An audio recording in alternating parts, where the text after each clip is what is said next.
मरणाच्या दारापर्यंत जाऊन महागरलेली पोरगी आहे मी. इतकं जगाने अंडरस्टिमेट केलं होतं. एखादी चूक किती महागात पडते, किती त्रासदायक ठरते, किती लोक पातळी सोडून बोलतात, हे सगळं अनुभवलेली पोरगी आहे मी. बहीण म्हणून सांगते, चरणावर मस्तक ठेवून सांगते. बोलणाऱ्याची तोंड यशानेच बंद करू शकता, बदलानेच बंद करू शकता, स्वतःच्या सामर्थ्यानेच बंद करू शकता. आणि खरं सांगू, जेव्हा जग हारायची वाट बघतं तेव्हा माणसाने जिंकून दाखवावं. त्या जिंकण्यात मजा आहे, त्याला यश म्हणायचं. जेव्हा जगाला वाटतं ना ह्याला जमणार नाही, तेव्हा पोस्ट काढायची, तेव्हा व्यापार करायचा, तेव्हा मोठं व्हायचंय. मग आपल्या आई बापानं स्वतःची ओळख आपल्या नावाने सांगितली पाहिजे. खूप झालं आता, केली की आयुष मौज मजा बस. बरं का मुली, स्वतःच्या पायावर उभं राहिल्याशिवाय लग्न करायचं नम्रतेनं जगताच आलं पाहिजे. बाईचा अधिकार आहे तो. घरात तुम्ही पार्वतीच असल्या पाहिजे, पण जगात तुम्ही कालिकाच असल्या पाहिजे. घरच्याला कधीच उत्तटपणे बोलायचं नाही, पण जर आपल्याकडे वाईट नजरेनं कोणी बघितलं तर हात तोडून हातात द्यायची ताकद आपल्यात असली पाहिजे. ती स्त्री कालिका आपणच आहे, पार्वती आपणच आहे, जय बाबा आपणच. हे बघ माय, हे जग आहे ग. इथे ना दादा, काही केलं तरी लोक नावं ठेवतात. गोरी बायको केली तरी म्हणतात बाबा याला बरी दिली, आणि काळी केली तरी म्हणतात आई गो यानं बरी केली. मग काय ब्रह्मचारी ठेवतं का त्याला? लोक बायको करू देत नाही. परमार्थाचं काय घेऊन बसले? स्वानुभव, पर्सनल एक्सपिरियन्स. शांत कीर्तन केलं, त्याला काय काळा होती वे, नुसतं उभं राहिलं गेलं. जरा हसून खेळून एनर्जीने कीर्तन केलं, गेल तो कीर्तनाला, येत तर काय नाही, पण नाचू नाचू जिरी होती. मग करू काय, मरू का? जाऊ दे रे. जर आपली चूक नाही तर घाबरायचं नाही. चूक असेल तर सुधारवायचा प्रयत्न केल्याशिवाय राहायचं नाही. चूक मान्य करायला घाबरायचं नाही, आणि चूक असेल तर सुधारवायला मागे सरायचं नाही.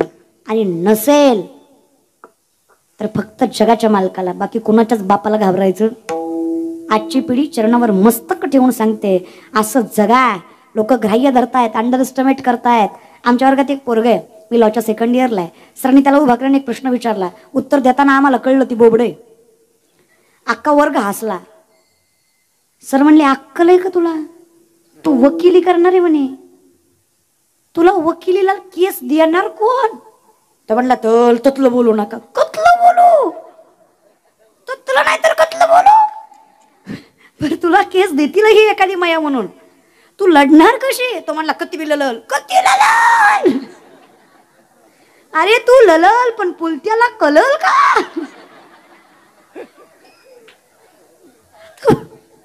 तू लढली की त्याला कळली पाहिजे की नाही मूर्खा? अरे वकिली सोड, तू आयुष्यात काहीच करू शकत नाही. तुझं वक्तृत्व चांगलं नाहीये. फक्त वक्तृत्वावर आयुष्य जात नाही दादा. नसेल बोलणं चांगलं पण काही जिद्द नाही का? नसेल थोडंसं ज्ञान कमी जास्त पण काही हिंमत नाही का? ताकद आहे दादा, बाहुलींचा आशीर्वाद आहे, चरणावर मस्तक आहे ना त्याच्या. पोराने जिद्द ठेवली, म्हणला थांडाल ते थलतो. काय म्हणला? सांगाल ते करतो. सांगाल ते करतो म्हटला तो. सरांनी 20 रामायणाचे ग्रंथ दिले आणि सांगितलं पुढच्या लेक्चर पर्यंत ह्यातला एक जरी ग्रंथ विकला तर सर मास्तर नोकरी सोडणार आणि तुझ्या पाया खालून जाणार. अंडरएस्टिमेट केलं, ग्राह्य धरलं. आजची तरुण मुलं मुली हे जग आपल्याला ग्राह्य धरताय. शेतकऱ्याची औलाद याला जमणार नाही, मिडल क्लास फॅमिली याला जमणार नाही, याच्याच्यानं होणार नाही, आयुष्यात मोठा होऊ शकणार नाही. हे मराठी आहेत, ह्यांना आयुष्यात कधी काही जमणार नाही. या सगळ्या विचार करणाऱ्या माणसांच्या नाकावर टिचून यश मिळवून ठेवा की हिंदू धर्मातलं तरुण पोरग काय करू शकतं आणि कुठल्या पातळीपर्यंत करू शकतं. कारण या गुगलचा CEO भारतीय आहे, शून्याचा शोध आर्यभट्टांचा आहे, सगळ्यात श्रेष्ठ ज्ञानेश्वरी आहे.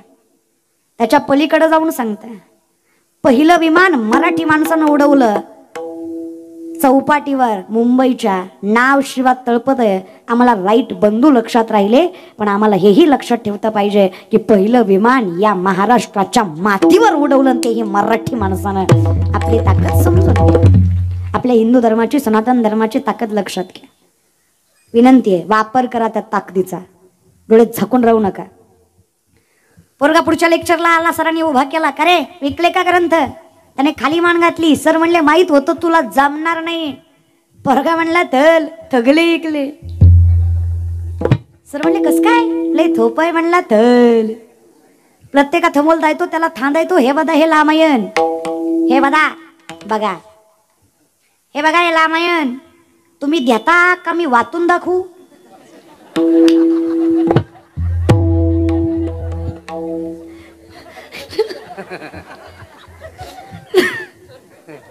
लोक म्हणले दिन होय पुढं.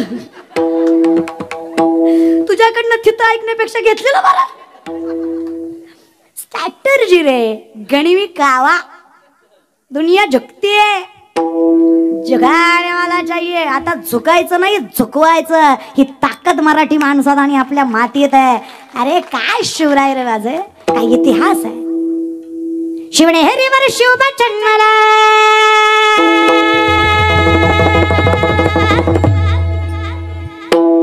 शिवणे हरिवर शिवबचन मला, राजांचा अधिपती,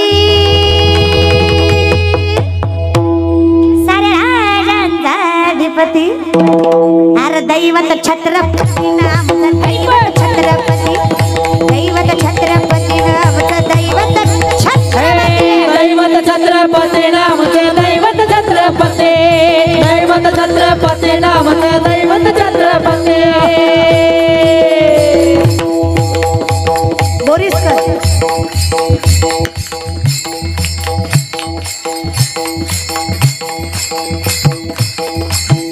ज्यांना छत्रपती शिवरायांचा स्वाभिमान आहे, या मातीचा अभिमान आहे, असा प्रत्येक जण टाळ्या वाजवत. एवढं बोलून जे दोन चार दटकुले वाजवितच नाही त्यांना सांगते, जे भारतात जन्माला आली तर टाळ्या वाजवतील, जी औलाद जन्मालाच पाकिस्तानात आली ती टाळी वाजवणार नाही. तिचं आई बापतीकडलं येतं.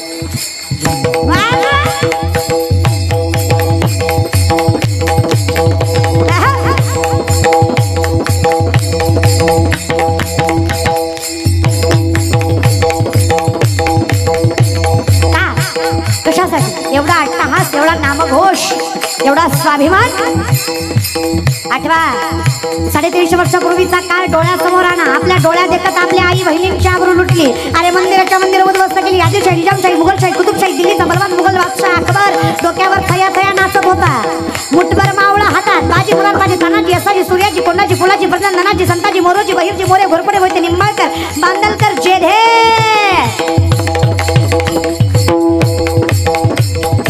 काय होणार आहे एवढ्यांनी? स्वराज्य घडणार आहे.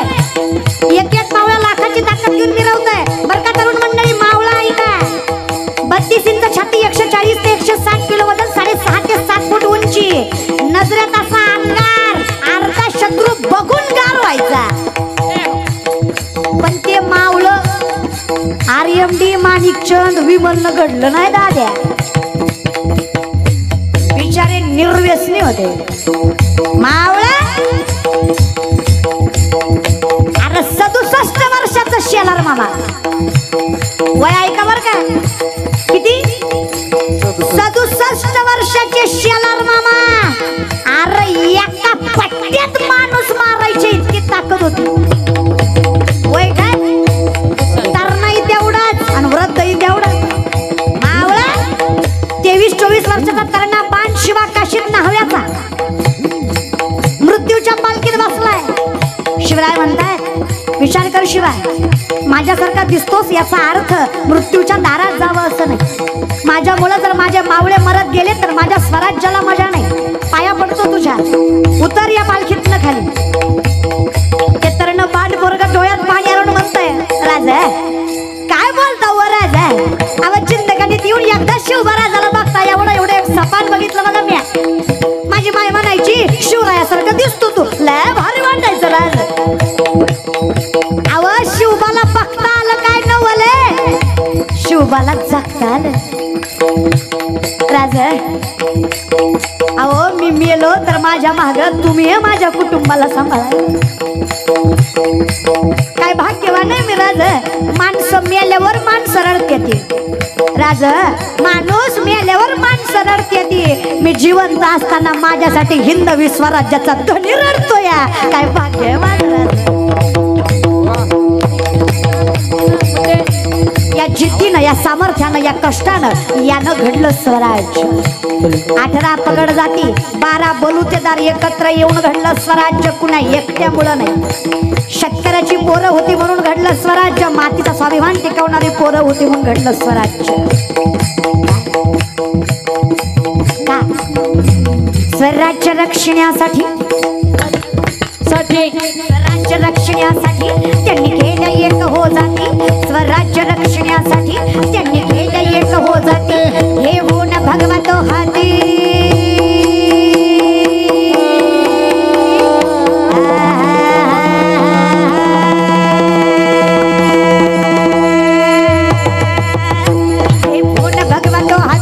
स्वराज्य घडविण्यासाठी आई शिवाई आईची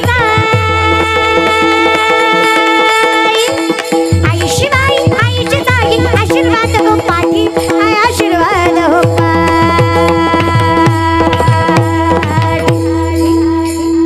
दैवत दैवत दैवत छत्रपती आमचं दैवत छत्रपती. छत्रपती नामचे दैवत छत्रपती. शिवाचे मावळे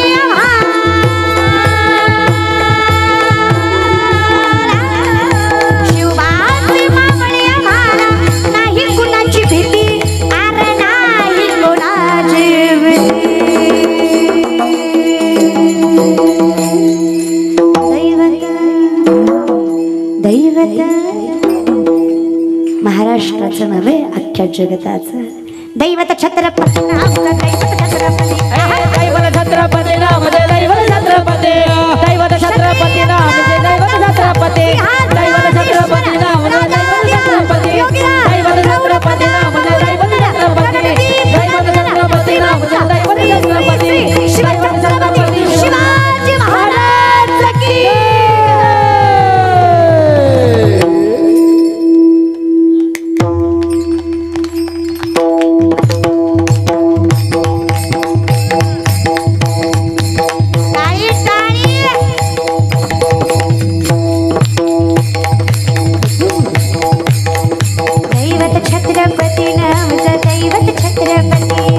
छत्रपती नामचे दैवत छत्रपती. दैवत छत्रपती नामचे दैवत छत्रपती.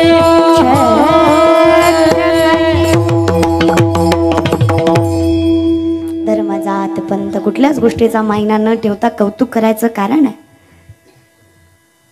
पोराच्या माणसावर बापाची नजर पडावी इतका भीषण दुष्काळ शेवकाळात पडलाय. शिवशाही कशाला म्हणतात सामर्थ्याने लक्षात घ्या. तेवढ्या काळात सुद्धा एकाही शेतकऱ्यांना आत्महत्या केली नाही. याला शिवरायांचं व्यवस्थापन म्हणायचं, याला शिवशाही म्हणायचं. शेतकऱ्यासाठी पहिलं धरण माझ्या शिवरायांनी बांधलं. महाराष्ट्रात खेड शिवापूरला अशी 32 धरणं माझ्या राजानं बांधली. महिन्याच्या महिन्याला हातावर 1 तारखेला पगार पडते. ते वेतन माझ्या शिवरायांमुळे मिळतं. तर आजही तुम्हाला पगार भेटली नसती. वतनदारी पद्धत बंद करून वेतनदारी पद्धत शिवरायांनी चालू केली. का अभिमान आहे, का स्वाभिमान आहे. तर का शेतकरी बांधव, ज्या 7 वाऱ्यावर आपण एवढा माच करतो ना, तो 7 वारा शिवरायांची कृपा आहे. 7 वारा हे शिवरायांनी काढलं. शेतीची पहिली मोजमापणी शिवरायांनी केली. नाहीतर आजही पाटीलकी, देशमुखी, देशपांडकी चालली असती. जमिनी पिकल्या नसत्या, पिकूनही भेटल्या, हक्काचं खाता आलं म्हणून कौतुक आहे. आणि ज्याला जय म्हणून वाटलं नाही, तुम्ही घरी जाऊन पिटवून घ्या. तुम्ही म्हणसाल ताई तुला एक लयच उतू आलता. आमच्याकडे उतू येणं म्हणजे लय ॲग्रेसिव्हली बोलणं. काय म्हणतात तुमच्याकडे? हे जाऊ दे बरं मरू द्या. फार स्वाभिमानाने बोलणं. काय काय म्हणतात? लयच बोलती रे. कौतुक आहे. वैद्य ने हमें बीमार लिख दिया, रोग पूछा तो हिंदू धर्म से प्यार लिख दिया. शुक्रगुजार रहेंगे हम उस वैद्य के जिसने दवा में छत्रपति शिवाजी महाराज का नाम लिखा. कारण आज कीर्तनकार मुलगी असून एवढ्या सामर्थ्याने बोलतीये. जर राजा नसतं तर कीर्तन करायला परवानगी घ्यावी लागली असते. विचारावं लागलं असतं, जहापना जहापना हम थोड़ा सप्ताह करना चाहते हैं, आपकी मर्जी हो तो कर ले. असे पोकळ बांबूचे ठोके दिले असते. काही एवढी माणसं जमली असते दादा. फक्त शिवरायच नाही, ज्या ज्या लोकांनी या मातीसाठी आपला प्राणपणाला लावलं पण कधी कधी ते वर बसून विचार करत असतील, यहाँ कोई मरे वोटो के लिए तो कोई मरे नोटो के लिए. भगत सिंग, राजगुरु, सुखदेव सोचते होंगे हम भी मरे किन हराम जादो के लिए. कुणासाठी मेलो बाबा. अरे इथे पैशाशिवाय काहीच घेणं देणं. ते सुद्धा भाषेला गेले ते विचार कर, अरे काय माती होती रे आपली. हा काय सैनिक, आताही काय सैन्य बल आहे आपलं. धर्म जात पण तो कुठल्याच गोष्टीचा विचार न करता देशासाठी लढतात रे. हा पण विनंती आहे पोरांनो, लढा. या बहिणीचं एवढंच ऐका रे. कीर्तनाला आलात ना, सगळ्यात प्रथम आई वडिलांची सेवा करा. जगाच्या मालकाची करण्यापेक्षा आई वडिलांची केली तर जगाच्या मालकापर्यंत पोहोचणार आहेत. ज्याला घरातली माय कळली नाही त्याला पंढरीची माय कधीच कळणार नाही. ज्याला घरातला बाप कळला नाही त्याला पंढरीचा बाप कधीच कळणार नाही. घरातले मायबाप समजून व्यसनाच्या आज्ञेत जाऊ नका. स्वतःचं साम्राज्य निर्माण करा. कारण तुमच्या आईबापाने तुमच्यासाठी फार कष्ट खाल्ल्यात. तुमच्या आई वडिलांची स्वप्न करण्याची जबाबदारी तुमच्यावर आहे. विनंती आहे, हा सुंदर नामचिंतनाचा अट्टाहास आहे. हे सगळं शक्य कशाने होणार आहे देवा? एकच, हरिमुखे. म्हणजे नुसतं मुख्य म्हणलं की होतं असं नाही बरं का, कष्ट करावं लागतं. उद्यमेन ही सिद्धंती कार्याने मनोरथ है नाही सुप्तस्य सिंहस्य प्रविशंती मुखे मृगः. सिंह झोपलाय, हार नाललायच माय आली, माय सिंह झोपलाय, त्याला भूक लागली असेल, मग ती म्हणला तो तोंडवस, मी तुझ्या तोंडात जातो. होईल का असं? झोपलेल्या सिंहाच्या तोंडात स्वतःहून हरीण जाणार आहे का? तसं कष्ट न करता कोणच देणार? पण कष्ट करण्याची ताकद मात्र हरिनाम देतं. म्हणून हरिनाम घ्या, जे कष्ट करण्याची ताकद वाढवेल आणि ते कष्ट तुम्हाला यशापर्यंत पोहोचवेल. हे सगळं शक्य एकाच गोष्टीने. विठप्पाय रखमाई हो रखमाये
चिंतनाचा गोड अट्टहास आमच्या सुभाषराव दादा देवरे यांच्या माध्यमातून आयोजनातून गेली 50 वर्ष हा गणराम सप्ताह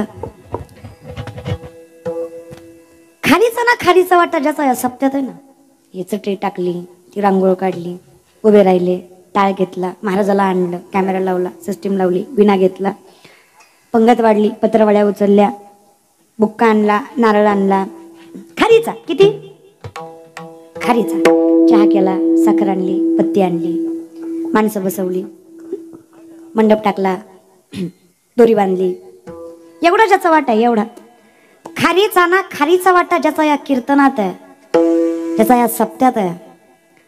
बहीण म्हणून सांगते, माझा पांडुरंग त्याचं कल्याण केल्याशिवाय सोडणार नाही, एवढी ताकद या सप्त्यात आहे. मी नाही म्हणत बरं, जेथे कीर्तनाची जागा तेथे पांडुरंग उभा, जेथे कीर्तनाची जागा पांडुरंग उभा, कीर्तन चांग कीर्तन चांग होयांग हरी रूप.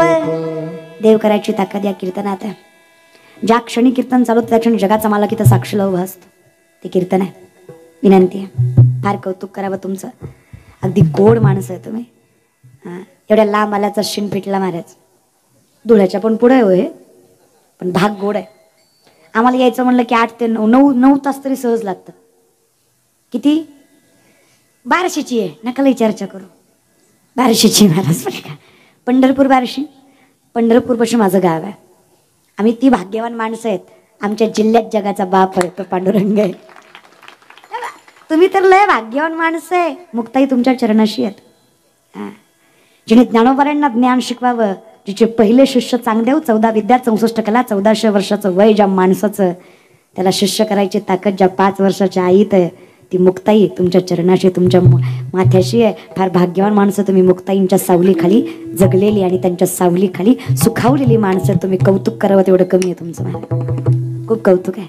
त्यामुळे तुम्ही भाग्यवान माणसं. सुंदर टाळकरी, गोड गायनाचार्य आमचे मिलिंद दादा, रवींद्र दादा. कायम या भागात कीर्तन असलं की आमचे मिलिंद दादा सामर्थ्याने कीर्तनाला उपस्थित असतात. अगदी लेकीप्रमाणे. त्यांच्या शतशः प्रणाम आहे तुमच्या चरणावर. इतका गोड आवाज जगाच्या मालकाने तुमच्या दोघांनाही दिला. माऊलींची सेवा करताय अविरतपणे. याच आवाजाने जगावर राज्य करायची ताकद तुमच्यात आहे. अगदी चरणावर शतशः प्रणाम आहे तुमच्या. ह्या माय माऊल्या कीर्तनाला उपस्थित आहेत सगळे टाळकरी पंचक्रोशीतील. ह्या मुली, हे लेकरं, गेले 2.5-3 तास झालं इथं उभा आहेत. माऊली म्हणले, तुकोबा म्हटले, मला वयाच्या 22व्या वर्ष परमार्थ कळला. कितव्या? कुणाला? जगद्गुरु तुकोबारायणात. सावध झालो, हरीच्या आलो. कितव्या वर्षी? जर या कमी वयात ह्या लेकरांना परमार्थ कळत असेल तर ही तुकोबारा ज्ञानोबारांची कृपाच आहे. बाकी दुसरं काही नाही. मला एवढ्या कमी वयात परमार्थ कळत आहे. 20 वर्षात वैकुंठ गमन आहे तुकोबारांचं. एवढी ताकद 20 वर्षाच्या परमार्थात आहे. आत्मीयतेनं केलं पाहिजे बरं का. फक्त जर या वयापासून ही परमार्थ करतात तर ह्यांची प्राप्ती कुठं असणार आहे महाराज. पण अगदी गोड ही लेकरं. विनेकरी दादा, त्याचबरोबर ह्या ताई, सगळे त्यांच्या चरणावर शतशः प्रणाम.